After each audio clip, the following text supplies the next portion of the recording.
कर्नाटक में सकारात्मक चुनावी परिणामों के बाद अचानक से कांग्रेस के लिए बहुत कुछ बदल गया। इसके साथ ही बदल गए उन बड़े नेताओं के सुर जो कल तक कांग्रेस से दूरी बनाने के बहाने ढूंढा करते थे।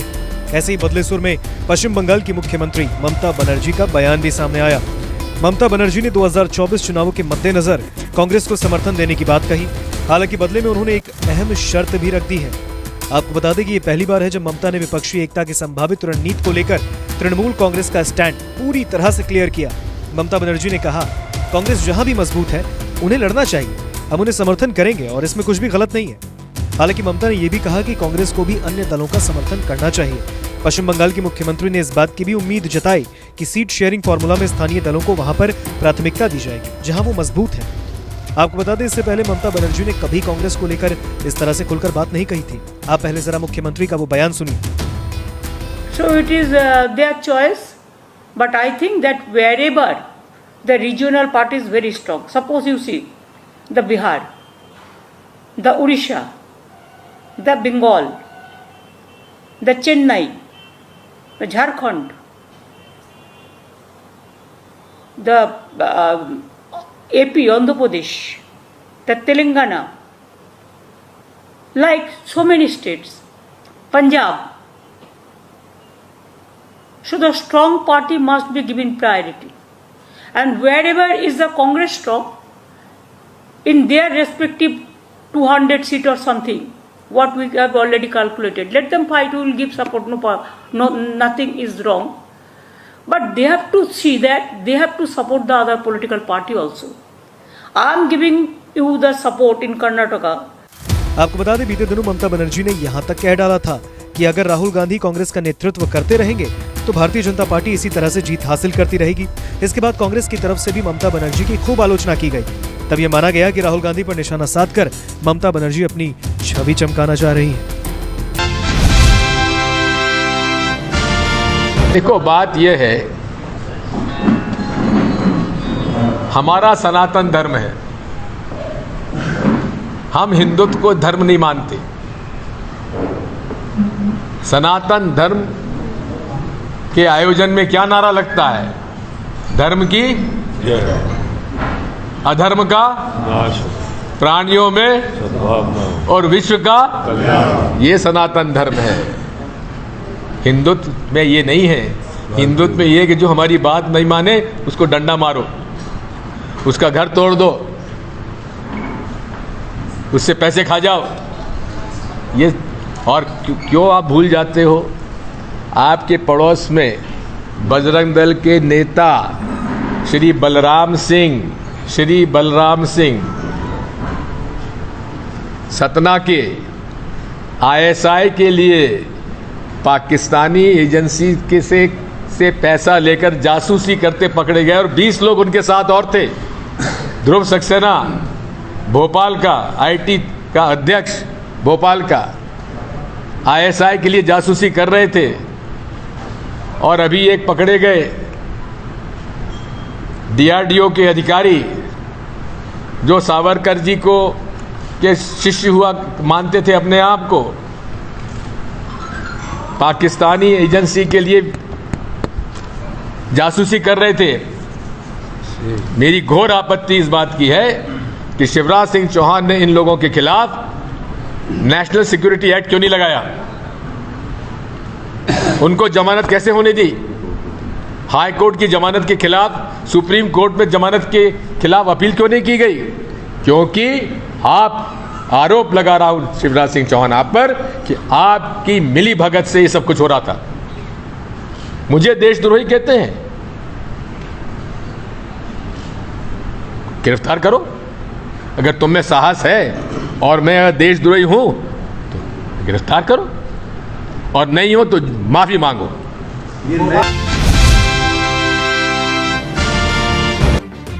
एक अधिकारी के मुताबिक देश के कुछ राज्यों में 17 मई को ये सिस्टम लॉन्च किया जाएगा। CDOT के CEO और चेयरमैन प्रोजेक्ट बोर्ड राजकुमार उपाध्याय ने कहा कि सिस्टम तैयार है और अब इसे इसी तिमाही में पूरे भारत में तैनात किया जाएगा। इससे लोग अपने खोए हुए मोबाइल फोन को ब्लॉक और ट्रैक कर सकेंगे। क्लोन्ड मोबाइल फोन के इस्तेमाल का पता लगाने के लिए इसमें नई खूबियां जोड़ी हैं। उपाध्याय ने देश भर में लॉन्च होने की तारीख की तो पुष्टि नहीं की, लेकिन कहा कि ये टेक्नोलॉजी ऑल इंडिया लेवल पर लॉन्च होने के लिए तैयार है। सीडॉट ने सभी टेलीकॉम ऑपरेटर्स पर क्लोन्ड मोबाइल फोन के इस्तेमाल का पता लगाने के लिए इसमें नई खूबियां जोड़ी हैं। सरकार ने देश में मोबाइल डिवाइसेस की बिक्री से पहले ही 15 डिजिट के IMEI का खुलासा करना जरूरी पहले ही कर दिया है। मोबाइल नेटवर्क के पास मंजूर IMEI नंबर की लिस्ट होगी। इससे उसके नेटवर्क में अनाधिकृत मोबाइल फोन की एंट्री का पता लग सकेगा। टेलीकॉम ऑपरेटर और CEIR सिस्टम के पास डिवाइस के IMEI नंबर और उससे जुड़े मोबाइल नंबर की जानकारी होगी।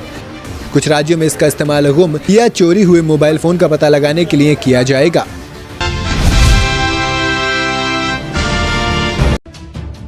कर्नाटक में कांग्रेस की जीत के बाद अब दूसरी पार्टियां कांग्रेस के साथ आने को तैयार हैं। दरअसल पश्चिम बंगाल की मुख्यमंत्री ममता बनर्जी ने कांग्रेस के साथ आने की इच्छा जाहिर की है। इसके साथ ही उन्होंने एक नसीहत भी दे डाली। उन्होंने साफ शब्दों में कहा कि वो कर्नाटक में कांग्रेस के साथ हैं, लेकिन वो बंगाल में उनसे लड़ना बंद करे। वहीं ममता के इस बयान पर कांग्रेस नेता अधीर रंजन चौधरी ने चुटकी लेते हुए कहा कि बंगाल में ही क्यों, जहां जरूरत पड़ेगी वहां TMC के खिलाफ लड़ेंगे। गौरतलब है कि मुख्यमंत्री ममता बनर्जी राज्य सचिवालय नबन्ना में प्रेस कॉन्फ्रेंस कर रही थी। इस दौरान उन्होंने कहा कि Please just see one thing. Wherever the regional party is strong, there BJP cannot fight. And where the peoples are very demoralized and frustrated, and for the incumbency and all this, suppose Karnataka, the vote it is against of the verdict of BJP government, if you see the verdict. So like this, people are antagonized, atrocious is terrible, economy has already ruined, democratic rights is being bulldozed, even the wrestlers are also not spared. So at this situation, I think whoever is strong in some places, in every region, they should fight together. Means, in suppose Bengal, I think we should fight Bengal. Suppose Delhi, up should fight Delhi.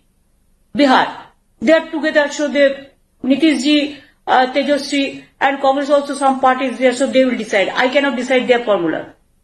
So like this Chennai, they have the friendship, so they can fight together. I am giving you the support in Karnataka, but you are fighting against me every day. It should not be the policy.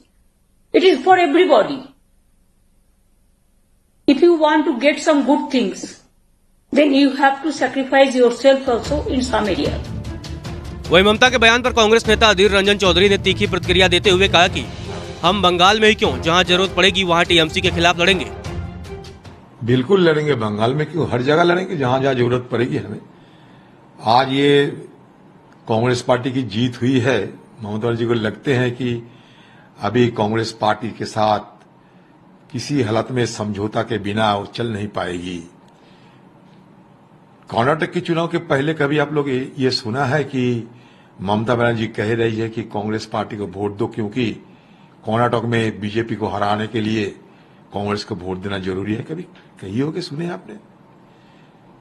चुनाव जब चल रहे थे, ममता बनर्जी कभी अपने तरफ से कर्नाटक वासियों को ये अपील नहीं की कि उनकी विपक्ष कर्नाटक में कांग्रेस पार्टी के सारे उम्मीदवारों को मतदान में आप जिताने की प्रयास करें, कभी नहीं कही। ये वो ममता बनर्जी जो यूपी जाती है, बिहार जाती है, बीजेपी पार्टी के खिलाफ जो लड़ते हैं उनको मदद करने के लिए, लेकिन कर्नाटक में नहीं गई क्योंकि वहां कांग्रेस पार्टी लड़ रहे थे। आज जब कांग्रेस पार्टी की जीत हुई, तब उनको ये लगने लगी कि बिना कांग्रेस बंगाल में उनको आगे बढ़ना मुश्किल होगी, क्योंकि बंगाल में अभी कांग्रेस पार्टी की पकड़ दिन पे दिन बढ़ते जा रहे हैं। पश्चिम बंगाल की मुख्यमंत्री ममता बनर्जी ने अपने बयान में उन राज्यों का जिक्र किया है जहां बीजेपी के अलावा दूसरी पार्टियों की सरकार है। उन्होंने झारखंड, आंध्र प्रदेश, ओडिशा, बंगाल और पंजाब का उदाहरण देते हुए कहा कि यहां जनता में मजबूत पकड़ रखने वाली पार्टियों को प्रायोरिटी देनी चाहिए। जहां कांग्रेस मजबूत है वहां उन्हें आगे किया जाए। इसमें किसी अन्य पार्टी को परेशानी नहीं होनी चाहिए, लेकिन कांग्रेस को भी अन्य राज्यों में दूसरी पार्टियों को सपोर्ट करना चाहिए।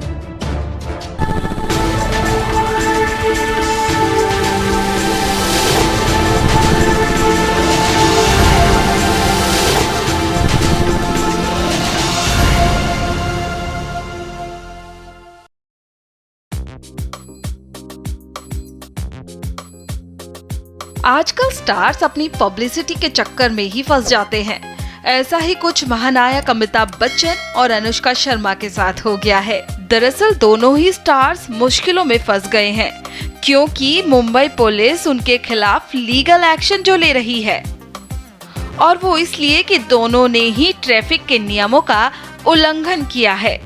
अमिताभ बच्चन और अनुष्का शर्मा के वीडियो सोशल मीडिया पर इन दिनों खूब वायरल हो रहे हैं, जिसमें वो बाइक की सवारी करते दिख रहे हैं। अमिताभ बच्चन और अनुष्का शर्मा ने काम पर पहुंचने के लिए लग्जरी कार की बजाय बाइक की सवारी की। दोनों ही मुंबई के ट्रैफिक से निजात पाना चाहते थे, इसलिए उन्होंने बाइक से सफर तय किया।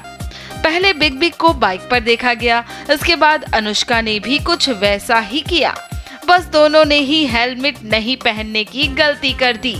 फिर क्या था, नेटिजन्स ने इस पर आपत्ति जताई और मुंबई पुलिस को टैग करके उन्हें इस बारे में जानकारी दी। मुंबई पुलिस ने इस ट्वीट पर रिएक्शन देते हुए कहा है, हमने इसे ट्रैफिक ब्रांच से शेयर किया है। बिग बी ने इस फोटो को शेयर कर मुंबई के ट्रैफिक की शिकायत की थी। उन्होंने कहा था, राइड बॉय के लिए धन्यवाद, आपको नहीं जानता, लेकिन आपसे गुजारिश की और मुझे काम के स्थान पर समय पर पहुंचा दिया। तेजी से और ना सुलझाए जा सकने वाले ट्रैफिक जाम से बचाने के लिए धन्यवाद, कैप्ड शॉर्ट्स और पीली टी शर्ट वाला मालिक। वहीं अनुष्का शर्मा की बात करें तो उन्हें पेपराजी ने स्पॉट किया, वो भी बिना हेलमेट के बाइक की सवारी कर रही थीं। ऐसे में उन्हें भी इसका खामियाजा भुगतना होगा।